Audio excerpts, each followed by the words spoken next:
The jungle really is massive. It's huge, sir. Huge. It's enormous. You'll get lost. You've got to be prepared when you go to the jungle.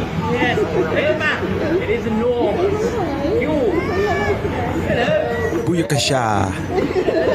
Well done. Well, we'll keep spreading the message. Big up yourself. The jungle is massive, all right? That's right, jungle is massive.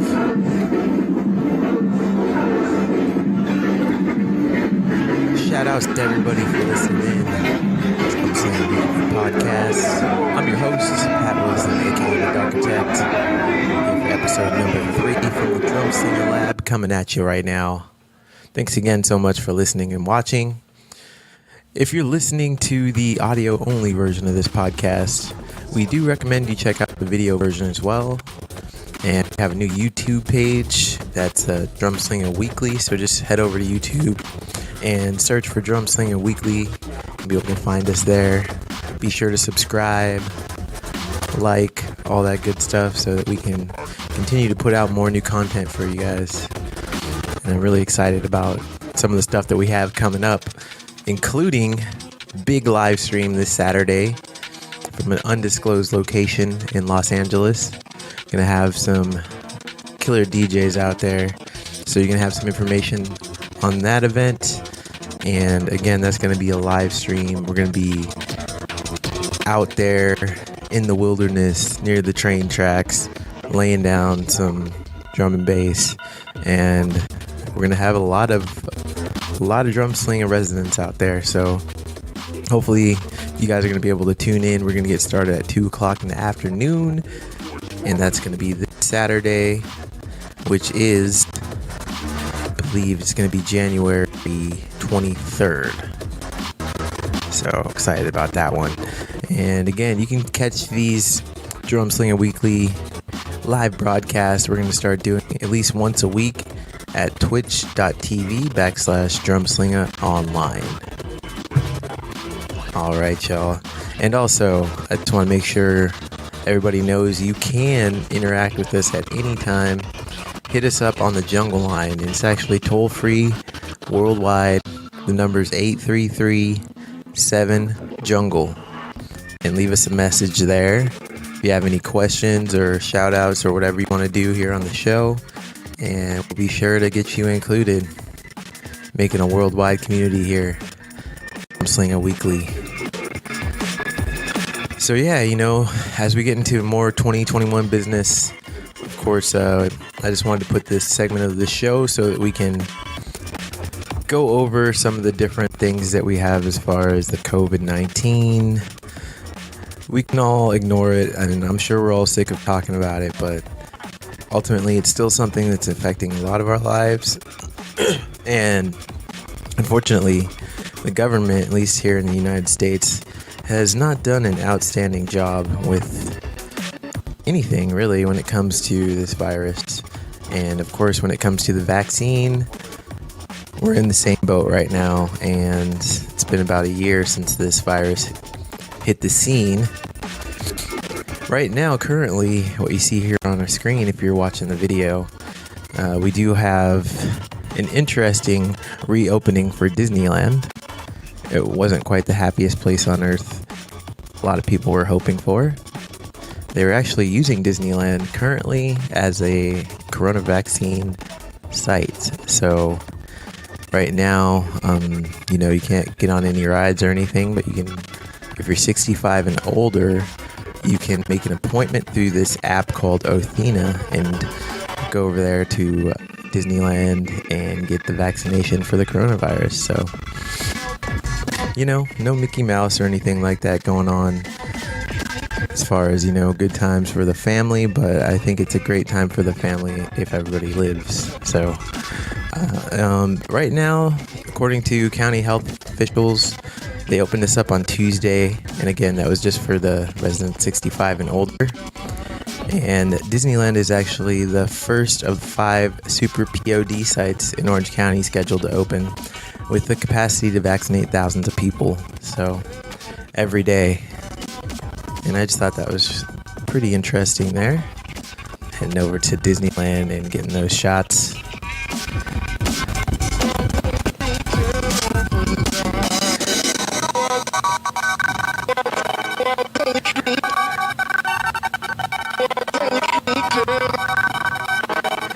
This was an interesting one. I'm sure we all remember the 90s if we're old enough to do so. And if we do, we remember Lil Bow Wow. Well, here is images, actually, or video from a show that just happened last week in Houston. And you can see the 33-year-old rapper here at Clay Houston nightclub. This was actually a Larry Morrow's all-black birthday weekend celebration, and it included performances from Meek Mill, Trey Songz, and Terrence J, just to name a few people. So, of course, and inevitably, in this day and age, Bow Wow has taken a lot of flack for this show, and I believe rightfully so. I mean, if we just go back here and take another look at the video, you can clearly see that there's a lot of people in there, no mask on, indoor gathering. You know, it's really crazy to see this, and to put your life in jeopardy over a Bow Wow show like this is a little crazy to me. But, you know, I feel like we're on the verge of at least making some form of progress with the vaccine.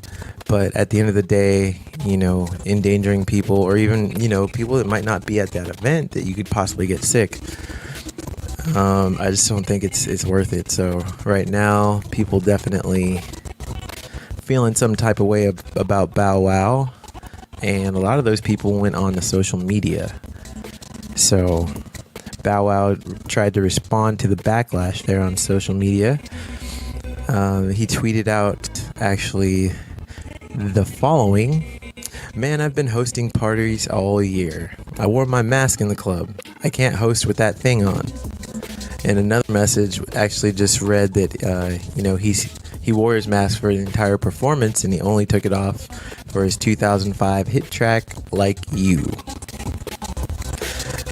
Interesting there, but yeah, I mean, as performers, I think that we do, and, you know, promoters and people that put these events together, we do have to share a certain amount of responsibility when it comes to something as dangerous as a pandemic that can affect people's health and affect people's families' health and things like that. So yeah, at the end of the day, I think it's up to artists and promoters to try and be responsible about it. And if you're going to try to do something, it's got to be very low capacity right now. It's got to be outdoors. And I mean,